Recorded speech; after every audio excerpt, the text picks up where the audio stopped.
ఏమంటున్నారు బాబు? నిజం తెలిసిపోయిందా? మరిప్పుడేం చేయాలి? విషయం తెలిస్తే లక్ష్మి ఊరుకోదు కదా. అవునత్తయ్య గారు, ఆ నిజం తెలిసినప్పటి నుంచి నాతో సరిగ్గా మాట్లాడడం లేదు.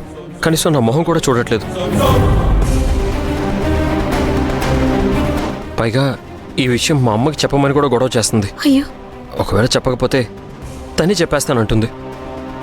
అయ్యో రామా, మీ అమ్మగారికి ఈ విషయం తెలిస్తే అస్సలు ఊరుకోరు. ఆవిడికి కూడా చెప్పేశారా? లేదత్తయ్య, అమ్మకింకా ఈ విషయం తెలీదు. ఈ విషయం కానీ ఇంట్లో తెలిస్తే అంతా తలకిందులు అయిపోతుంది. మునుపట్లాగా సంతోషంగా ఉండలేము అత్తయ్య. అయ్యో భగవంతుడా, లక్ష్మి అక్కడ బాగుందనుకున్నాను, ఇంతలోనే ఇలా జరిగిందేంటయ్యా? అత్తయ్య, లక్ష్మి గురించి మీకు తెలుసు కదా, తనకెవరైనా అబద్ధం చెప్తే అస్సలు నచ్చదు. ఈ నిజాన్ని మా ఇంట్లో చెప్పడానికి ఒక వారమే టైం ఇచ్చారు. నాకు తెలిసి నేను నిజం చెప్పేదాకా లక్ష్మి నాతో సరిగ్గా మాట్లాడరు.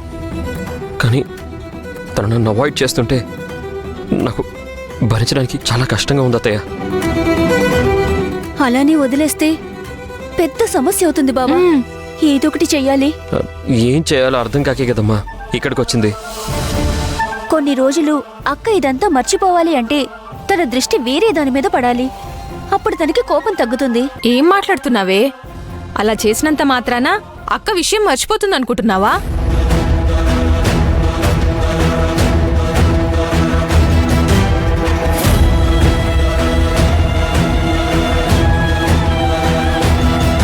ఆ టేప్ రికార్డర్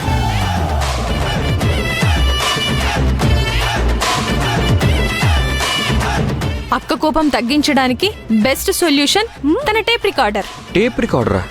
అవును బావా, నాన్న తనకు టేప్ రికార్డర్ కొనిచ్చారు.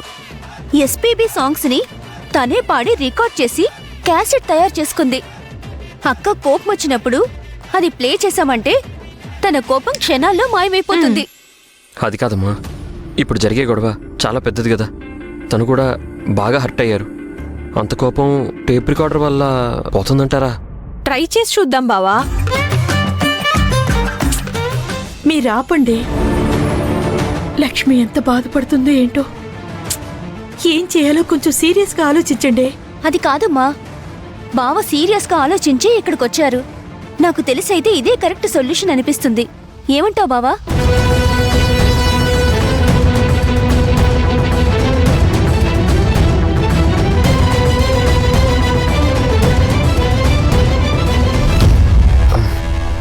సరే అమ్మా, ఆ టేప్ రికార్డర్ క్యాసెట్ రెండు ఇవ్వండి. వాటి వల్ల మీ అక్క కోపం తగ్గుతుందేమో, ట్రై చేద్దాం.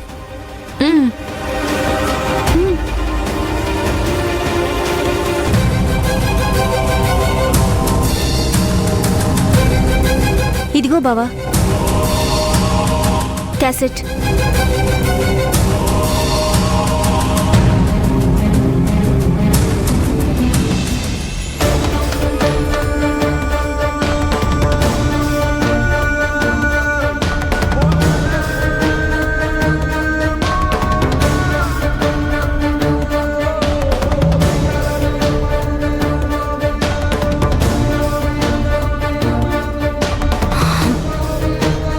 ఆయన దాచిన నిజమంతా ఈ పేపర్లో రాశాను.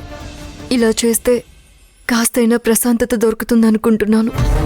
చూద్దాం.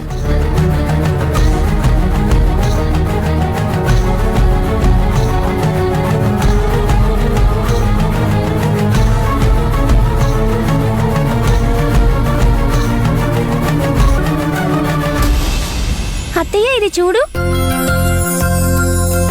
అత్తయ్య ఎక్కడున్నావు అత్తయ్య? అత్తయ్య ఎక్కడికెళ్ళింది?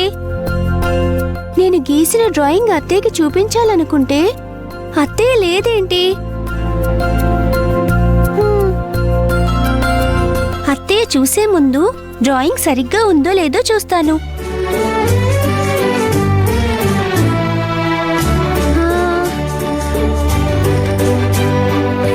అంతా ఓకే, మేం మాత్రమే ఉన్నాం. మా నాన్న డ్రాయింగ్ వేయలేదు. ఆయన కూడా మా ఫ్యామిలీ కదా. ఏం చేయను?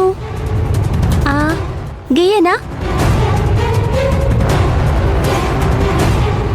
అయ్యో, ఇక్కడ కిరణ్ మావయ్య కాలు కట్టయింది కదా. ఛా, ఇంకొంచెం పేపర్ పెద్దదైతే బాగుండేది. ఒక పని చేస్తా, ఇంకొక పేపర్లో కొత్తగా గీస్తా. అప్పుడు నాన్నని కూడా గీయచ్చు, అలాగే కిరణ్ మావయ్యని కూడా చక్కగా గీయచ్చు. కానీ పేపర్ ఎక్కడుంది?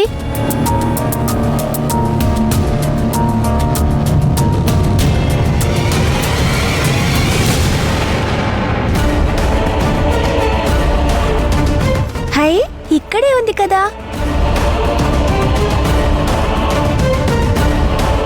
ఇందులో గీసేస్తాను.